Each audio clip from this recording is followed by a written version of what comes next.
अरे क्या भाई, ये लोग बोलते रहते हैं मास्टरबेशन नहीं करना चाहिए। मैं बता रहा हूँ भाई, कुछ नहीं होता, कुछ नहीं होता। अरे भाई बिल्कुल थकेले लोग हैं। अरे इन्हें क्या पता भाई, मैं कब से मास्टरबेशन कर रहा हूँ, क्या हुआ? कुछ भी नहीं हुआ, सब बढ़िया चल रहा है। अरे यार चल भाई, कल कॉलेज का प्रैक्टिकल भी है, तैयारी कर लेते हैं। हाँ चल ठीक है। हाँ। वीर्यनाश की भरपाई कैसे करें? अक्सर ऐसे मैसेजेस आते हैं कि भैया ज़्यादा मास्टरबेट करने की वजह से शरीर में बहुत कमज़ोरी महसूस होती है, कुछ काम करने का मन नहीं करता, नेगेटिव थिंकिंग होती है, इससे बाहर कैसे निकलें? तो देखो, सच यही है कि डायबिटीज़, ब्लड प्रेशर, ये सब प्रॉब्लम्स के बारे में तो लोग आराम से बात कर लेते हैं, लेकिन ये एक ऐसी प्रॉब्लम है जिसके बारे में लोग बात करने से हिचकिचाते हैं। लेकिन आजकल 18-18, 20-20 साल के बच्चों की ये बहुत बड़ी प्रॉब्लम बनी हुई है, जिसका उन्हें कोई सल्यूशन नहीं समझ आता। लेकिन सल्यूशन है, पक्का है, और इस वीडियो में हम उसी की ही बात करेंगे। ऊपर से आयुर्वेद में ऐसे फूड्स, ऐसी औषधियां बताई गई हैं जिनके योग से वीर्यनाश की भरपाई बड़ी जल्दी होती है। वैसे कुछ लोगों के लिए ये कॉन्सेप्ट सूडो साइंटिफिक है, और उसका रीजन भी बनता है, क्योंकि ये एक ऐसा टॉपिक है जिसपे आयुर्वेद और मॉडर्न साइंस का 36 का आंकड़ा है। मॉडर्न साइंस तो कहती है कि मास्टरबेट करना नेचुरल है, बॉडी की नीड है,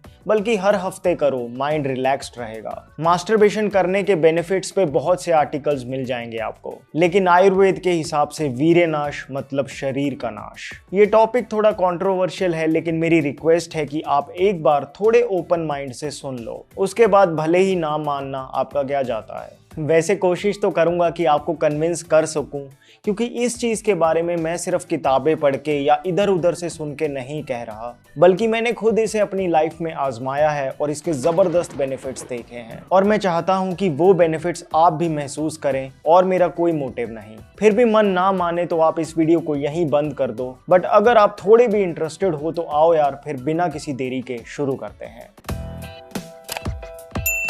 हेलो फ्रेंड्स, वेलकम। मास्टरबेशन या सेक्स करने के बाद जो लिक्विड निकलता है उसे वीर्य कहते हैं। अब पहला सवाल तो यही उठता है कि वीर्य को क्यों बचा के रखें, इससे होगा क्या? दोस्तों, बात यह है कि चाहे वो पुरुष हो या महिला, लेकिन जब भी इजैकुलेशन होता है तो उसमें सिर्फ स्पर्म्स या एग ही रिलीज नहीं होते, बल्कि उसके साथ साथ शरीर की सबसे वाइटल एनर्जी भी निकल जाती है। और ये एनर्जी ऐसा नहीं है कि सिर्फ आपके निचले अंगों में ही होती है, बल्कि ये शरीर की हर नस नाड़ियों में जीवनी शक्ति के रूप में मौजूद रहती है। आप ऐसे समझो कि आंखें तो हैं, लेकिन आंखों की जो रोशनी है वो यही शक्ति है। कान तो हैं, लेकिन कानों को सुनने की शक्ति इसी से ही है। ये शक्ति ना रहे तो हमारे कान आंख किस काम के? इसी शक्ति से हमारे शरीर के हर अंग के हर एक सेल को ताकत मिलती है, और इसी से ही हमारे माइंड में will power, confidence, positive thoughts और क्रिएटिविटी का निर्माण होता है। जैसे मॉडर्न साइंस में हेल्थ के 3 पिलर्स हैं, डाइट, स्लीप और एक्सरसाइज, उसी तरह से आयुर्वेद में भी 3 पिलर्स हैं, योग, निद्रा और आहार। लेकिन ये 3 पिलर्स जिस नींव पे खड़े हैं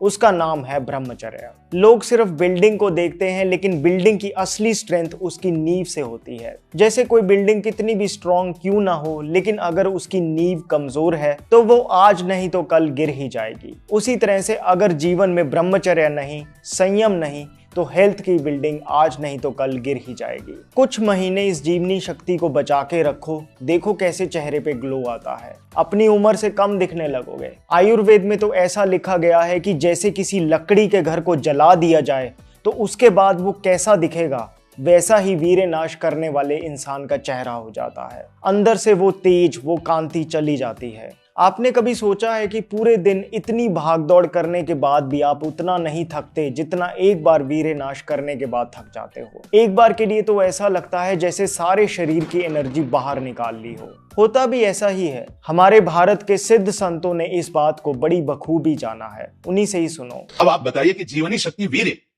जो एक मन अन्न खाने के बाद एक बार बच्चा पैदा करने की सामर्थ्य वाला वीर अंदर आता है, और हमारे कहीं वीर की थैली नहीं है, कहीं भी नहीं है। जैसे पित्त की थैली होती है, ऐसे वीर की थैली थोड़ी है। एक मनोवाह नाड़ी है, वो रक्त की मथानी है।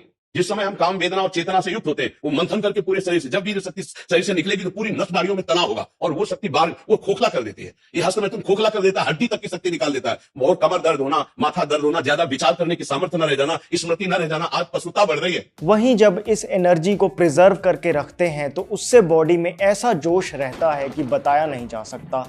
बस एक्सपीरियंस किया जा सकता है। जैसे बाबा रामदेव हैं, एक बार उनकी बिजनेस और पॉलिटिकल साइड को अलग रखते हुए वैसे एज अ पर्सन उनके एंथुजियाज्म और उनकी फिटनेस को देखो।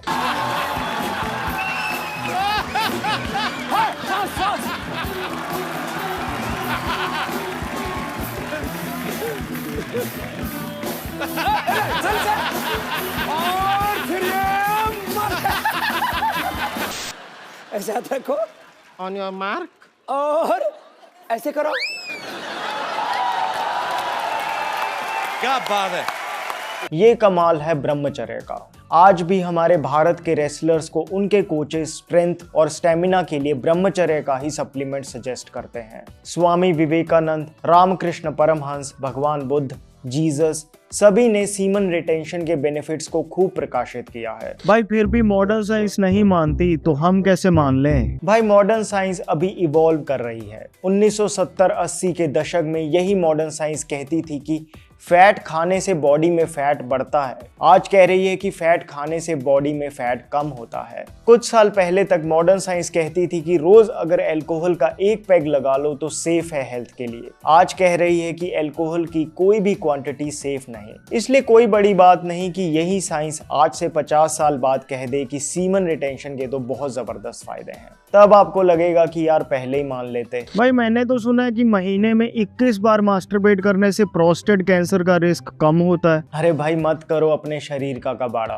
वैसे जहां एक स्टडी कहती है कि मास्टरबेट करने से प्रोस्टेट कैंसर का रिस्क कम होता है, वहीं 2008 में एक स्टडी ये भी है जो लोग 20-30 साल की उम्र में ज्यादा मास्टरबेट या सेक्स करते हैं उन्हें प्रोस्टेट कैंसर का रिस्क बढ़ता है। फिर 7 अलग अलग ऐसी स्टडीज भी हैं जो कहती हैं कि प्रोस्टेट कैंसर का मास्टरबेशन से कोई खास कनेक्शन नहीं है। बात वही है, साइंस डेली प्रोग्रेस कर रही है। वैसे वेस्ट के कुछ साइंटिस्ट्स, कुछ डॉक्टर्स थोड़ा थोड़ा मानने भी लगे हैं कि सीमन रिटेंशन से बॉडी और ब्रेन की स्ट्रेंथ बढ़ती है। वैसे वो कहते हैं ना, प्रत्यक्ष को प्रमाण की जरूरत नहीं होती। आप में से कितने लोगों ने सीमन रिटेंशन करके देखा है और उसके कमेंट्स खुद बताते हैं कि इसके कितने बेनिफिट्स हैं। मैं तो मैरिड हूँ, तो मैं और मेरी वाइफ ब्रह्मचर्य के बेनिफिट्स कैसे ले सकते हैं? एक पत्नी और एक पतिव्रत धर्म का पालन करने वाले को अखंड ब्रह्मचारी तो नहीं लेकिन ब्रह्मचारी ही माना जाता है। लेकिन हाँ, मैरिड लाइफ में संयम जरूरी है। ऐसा नहीं कि मजे के लिए बार बार इस शक्ति का प्रयोग किया जाए। शास्त्रों के हिसाब से तो वीर्य का प्रयोग सिर्फ संतान उत्पत्ति के लिए ही किया जाना चाहिए, लेकिन उतना तो आज की डेट में करना मुश्किल होगा।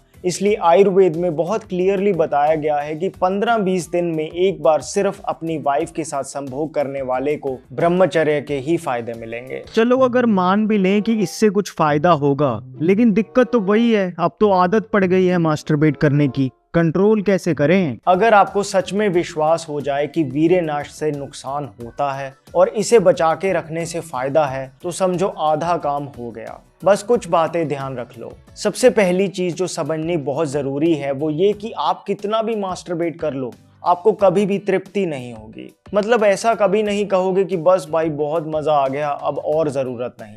बल्कि ये ऐसी चीज है कि जितना करोगे उतना ही और मन करेगा। ये एक आग है, इसमें जितना घी डालते जाओगे उतनी ही और बढ़ती जाएगी। वहीं अगर आप आग में घी डालना बंद कर दो तो थोड़ी देर तो आग जलेगी लेकिन फिर बुझ जाएगी। उसी तरह से मास्टरबेशन छोड़ने के बाद कुछ दिन तो अंदर आग लगी रहती है करने की, लेकिन अगर आपने खुद को रोक लिया तो देख लेना धीरे धीरे खुद ही उतना मन नहीं करेगा। इसीलिए कहते हैं कि शुरू में जरूर थोड़ा सा मन को पक्का करना पड़ता है, लेकिन बाद में इजी हो जाता है। दूसरी बात ये समझ लो कि सेक्सुअल अर्जेस टेम्पररी होती हैं। जैसे सोचो कि सुबह आपकी नींद खुली और मन कह रहा है कि मास्टरबेट कर लेते हैं, फिर नहा के रेडी हो जाऊंगा, लेकिन आपने मन की बात नहीं मानी और आप एकदम से बेड से उठ के नहाने चले गए। फिर रेडी होके क्या देखते हो कि अब बिल्कुल भी मन नहीं कर रहा मास्टरबेट करने का। उस वक्त कोई कह भी दे कि मास्टरबेट कर लो तो आप कहोगे नहीं यार अब मन नहीं है। बस यही फंडा है। सेक्सुअल अर्जेस आएंगी लेकिन उनसे परेशान होने की जरूरत नहीं। हमेशा याद रखना कि वो टेम्पररी होती हैं। अगर आपने उस वक्त अपने आप को किसी तरह उन अर्जेस में बहने से बचा लिया तो थोड़ी देर बाद वो खुद ही चली जाएंगी। सोचो एक छोटा बच्चा जिसे अभी सही गलत की पहचान नहीं, वो अपने पेरेंट्स की उंगली पकड़े बाजार में घूम रहा है, इधर उधर देख के जिद करता है कि मुझे ये चाहिए वो चाहिए, लेकिन उसके माँ बाप उसे वही चीज दिलवाते हैं हैं जो उनके बच्चे के लिए सही है। बस ये आपका मन वही छोटा बच्चा है और आपकी उसने उंगली पकड़ी हुई है। अब जब तक आप मंजूरी नहीं देते तब तक इस मन की हिम्मत नहीं कि वो चीज खुद ले ले। जैसे सोचो आप अकेले बैठे हो रूम में। अरे तू अकेला है, घर वाले बाहर गए हैं, बहुत अच्छा मौका है। याद कर वो फीलिंग, कितना मजा आता है। कर ले, 2 मिनट का ही तो काम है। लेकिन आप उस वक्त इस नासमझ बच्चे की बात ना मानो और कमरे से बाहर निकल के पार्क में चले जाओ। आप देखोगे कि जो मन में अर्ज उठी थी वो अपने आप ही चली जाएगी।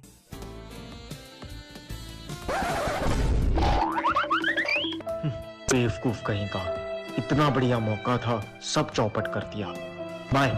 बस ऐसे ही करना है। जब भी ऐसी कोई सिचुएशन बने तो उस वक्त अपने आप को मन से अलग सोचना है। उसकी बात ना मानो या उसकी बात को डिले करते जाओ, बस वो अर्ज चली जाएगी। ऐसे कुछ दिन ही करना पड़ेगा। फिर जब आपके मन को पता चल गया कि ये बंदा तो बहुत ही जिद्दी है, मानता ही नहीं, फिर वो आपके काबू में आने लगेगा। ट्राई करना बहुत ही काम की टेक्निक है। फिर तीसरी चीज जो इसमें आपको बहुत हेल्प करेगी वो है खुद को बिजी रखना। आपने देखा होगा कि जो लोग रेगुलरली मास्टरबेट करते हैं, अगर वो भी किसी काम में बहुत बिजी हो जाएं तो भूल ही जाते हैं कि मास्टरबेट करना था। जैसे एक स्टूडेंट जो वैसे तो हफ्ते में 2-3 बार करता है, लेकिन एग्जाम्स आए तो पढ़ने में इतना बिजी हो गया कि 15 दिन बिना मास्टरबेट किए निकल गए। स्वामी दयानंद सरस्वती जी से किसी ने पूछा था कि क्या आपको सेक्सुअल थॉट्स नहीं परेशान करते, तो उन्होंने कहा था कि हाँ, ऐसे थॉट्स मेरे माइंड के दरवाजे पर दस्तक जरूर देते हैं, लेकिन उन्हें अंदर आने का मौका ही नहीं मिलता क्योंकि मैं हमेशा किसी न किसी काम में बिजी रहता हूँ। इसलिए अपना रूटीन ही ऐसा बना लो कि इस बारे में सोचने का भी मौका ना मिले। पूरे दिन इतनी मेहनत करो कि रात को बस लेटते ही नींद आ जाए। फिर चौथा पॉइंट है कंटेंट। दोस्तों, जिस तरह की बातें आप सुनोगे, पढ़ोगे, देखोगे और बोलोगे, उसी तरह के थॉट्स ही आपको आएंगे। हमारा माइंड एक स्पंज की तरह है। जैसे स्पंज को साफ पानी में भिगो दो तो साफ पानी को एब्जॉर्ब कर लेगा, और अगर इसे गंदे पानी में भिगो दो तो गंदे पानी को अपने अंदर सोख कर लेगा। लेकिन गंदे पानी में डालने के बाद ये एक्सपेक्ट नहीं कर सकते कि इसमें से साफ पानी निकले। तो अब ये आपकी चॉइस है कि आप अपने माइंड रूपी स्पंज को साफ पानी में डुबोना चाहते हो या गंदे पानी में। क्योंकि अगर आप उस तरह की फिल्में देखोगे, दोस्तों से उस तरह की बातें करोगे, इंस्टाग्राम पे लड़कियों की प्रोफाइल में जा जाके ताकोगे और फिर सोचोगे कि मैं सीमन रिटेंशन कर लूंगा, तो ये इम्पॉसिबल जैसा ही है। दोस्तों, ये समझ लो कि आपका सबकॉन्शियस माइंड आपके कॉन्शियस माइंड से कहीं गुना ज्यादा पावरफुल है। जो भी आप देखते सुनते हैं वो जाके आपके सबकॉन्शियस माइंड में स्टोर हो जाता है, फिर उसी तरह के विचारों से आपको भर देता है। इसलिए पॉर्न मत देखो। अरे कुछ नहीं है पॉर्न में, बिल्कुल झूठ है। रियल सेक्स में भी मजा नहीं आएगा अगर पॉर्न की ज्यादा आदत पड़ गई। ऐसी रील्स वीडियो सामने आए तो उन्हें उसी वक्त नॉट इंटरेस्टेड कर दो। आपकी यूट्यूब, इंस्टाग्राम और बाकी सोशल मीडिया प्लेटफॉर्म्स की फीड ऐसी होनी चाहिए कि आपको उस तरफ जाने ही ना दे। मोटी मोटी बात यही है कि जितना हो सके अपने आप को उस तरह के कंटेंट से बचा के रखो। अच्छे विचारों वाली वीडियोस देखो। फिर जैसे गंदे पानी के गिलास में कोई साफ पानी डालता जाए तो अंत में गिलास में सिर्फ साफ पानी ही रह जाता है, वही आपके साथ भी होगा। भाई मैंने कुछ दिन से पॉर्न देखना छोड़ दिया, मास्टरबेट करना छोड़ दिया, लेकिन फिर भी नाइटफॉल होता है। कुछ दिन, महीने तक ऐसा होना बिल्कुल नॉर्मल है। तवे पे रोटी सेकने के बाद गैस बंद कर दी जाए तब भी तवा थोड़ी देर तक गर्म रहता ही है। ये वही सबकॉन्शियस के थॉट्स हैं जो किसी न किसी तरीके से बाहर आ रहे हैं। आप फिक्र ना करो, अगर आप अब ऐसी फिल्में नहीं देखते, मास्टरबेशन नहीं करते, तो कुछ महीने बाद ये अपने आप ही कम हो जाएगा। भाई मास्टरबेट ना करो तो नाइटफॉल तो हो ही जाता है, तो फायदा क्या हुआ? बहुत फायदा हो गया,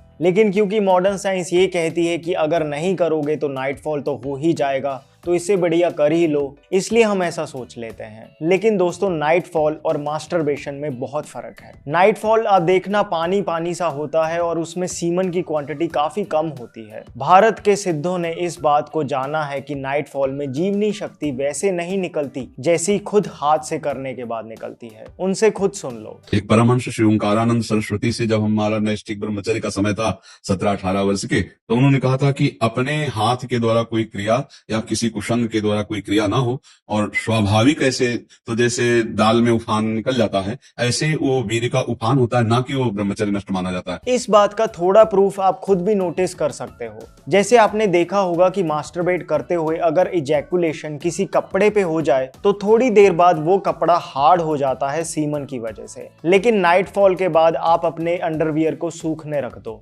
देखना वो बिल्कुल हार्ड नहीं होगा। इसलिए नाइटफॉल अगर कभी हो भी जाए तो कोई दिक्कत नहीं। बाकी नाइटफॉल किन छोटी छोटी गलतियों से होता है और इसे कैसे बिल्कुल ठीक कर सकते हैं, इसके बारे में डिटेल में मैंने इस वीडियो में बताया है। भाई मैं जब मास्टरबेट करता हूँ तो लास्ट में बिल्कुल रोक लेता हूँ जिससे इजैकुलेशन नहीं होता, तो क्या ये सीमन रिटेंशन माना जाएगा? अरे भाई बहुत डैमेजिंग है ये तो, इससे बढ़िया तो कर ही लो। ये सीमन रिटेंशन नहीं बल्कि इससे तो प्रोस्टेट कैंसर का खतरा बढ़ता है, बिल्कुल ना करें ऐसा। भाई बहुत वीर्यनाश किया है, क्या खाऊं कि वीर्यनाश की भरपाई हो जाए? देखो पहले तो ये समझो कि जैसे घड़े को भरना हो लेकिन उसके नीचे छेद हो तो फिर चाहे जितना मर्जी पानी डालते रहो वो भरेगा नहीं। उसी तरह से वीर्यनाश की भरपाई करने के लिए सबसे पहले इस छेद को बंद करना होगा, मतलब वीर्यनाश नहीं करना। उसके बाद अगर आप कुछ ऐसे फूड्स और औषधियों को लोगे तो बहुत फायदा होगा। खाने में भी जितना पौष्टिक खाओगे उतना ही वीर्य जल्दी और गाढ़ा बनेगा। जितनी नेचुरली मीठी चीजें होती हैं वो वीर्य को बढ़ाने में सबसे ज्यादा असरदार हैं, जैसे पका हुआ केला,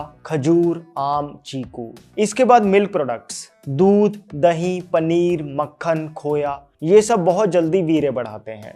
सर्दियां आ रही हैं, गाजर का हलवा रेगुलरली खाओ, हफ्ते में 2-3 बार खीर खाओ, खोए की बर्फी घर पे बना लो, फिर दालें खाओ, स्पेशली काली उड़द की दाल सबसे ज्यादा वीर्यवर्धक होती है। सब्जियों में बात करें तो भिंडी, अरबी, कटहल और शकरकंदी वीर्य को बढ़ाती हैं। भाई कोई सप्लीमेंट्स बता दो। आयुर्वेद में वीर्यवर्धक औषधियों का भंडार है। इनमें से मैंने 3 चीजें चुनी हैं जिसे मेन और वेमेन दोनों ही ले सकते हैं। पहली चीज बहुत इफेक्टिव है, दूसरी उससे ज्यादा इफेक्टिव है और तीसरी सबसे ज्यादा इफेक्टिव है, लेकिन पहली सबसे सिंपल भी है। अश्वगंधा और शतावर की एक टेबलेट आपको रात को गुनगुने दूध के साथ लेनी है। इसकी जगह आप आधा चम्मच अश्वगंधा चूरन और शतावर चूरन भी ले सकते हो, लेकिन टेस्ट की वजह से वो थोड़ा मुश्किल होगा, इसलिए एक गोली ले लो। बहुत ब्रांड्स बनाते हैं, किसी भी विश्वसनीय ब्रांड की ले लो। दोस्तों अश्वगंधा और शतावर का जो योग है ये वीर्यनाश की बहुत जल्दी भरपाई करता है। 3 महीने लगातार लो बिना ब्रेक के, देखना कितना फायदा होगा। फिर दूसरा है शिलाजीत। आजकल शिलाजीत का प्योर हिमालयन रीजन काफी कंपनियां बनाने लगी हैं।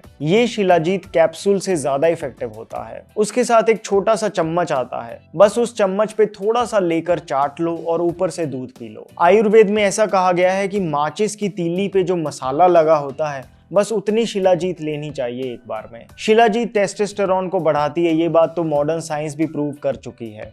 बाकी इससे mental strength, sperm count, women में इनफर्टिलिटी होना, 50 फायदे हैं इसके। सर्दियां आ रही हैं, ये अच्छा मौका है इसे लेने का। फिर तीसरा सबसे असरदार है 4 जबरदस्त वीर्यवर्धक औषधियों का योग, अश्वगंधा, शतावर, सफेद मूसली और कोंच बीज। चारों पाउडर्ड फॉर्म में बड़ी आसानी से आपको मिल जाएंगे, मैंने डिस्क्रिप्शन बॉक्स में भी लिंक दे दिया है। चारों को इक्वल क्वांटिटी में लेना है, जैसे 50 ग्राम अश्वगंधा, 50 ग्राम शतावर, 50 ग्राम सफेद मूसली और 50 ग्राम कोंच बीज, और इसमें 200 ग्राम धागे वाली मिश्री का पाउडर मिक्स कर दो। बस आपका सप्लीमेंट रेडी है। फिर इसका 1 चम्मच रोज सोने से आधा 1 घंटा पहले हल्के गुनगुने दूध के साथ ले लो। अगर पाउडर लेना मुश्किल लगे तो चारों हर्ब्स की अलग अलग टेबलेट कैप्सूल भी मिल जाएगा, एक सबकी, मतलब 4 गोलियां दूध के साथ ले लो। भाई क्या ये तीनों एक साथ ले सकते हैं? अरे इतनी जल्दी भी मत करो, एक टाइम पे इनमें से कोई एक शुरू करो, उसे 3 महीने लगातार लो फिर बदल दो।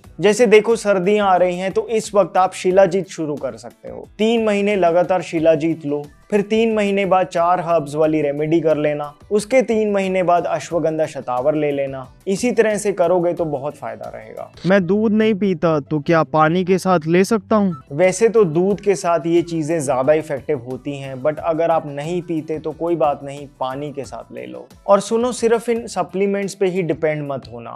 नो डाउट ये बहुत असरदार हैं, लेकिन साथ में हेल्दी डाइट मेंटेन रखना, बॉडी से भी और माइंड से भी। दोस्तों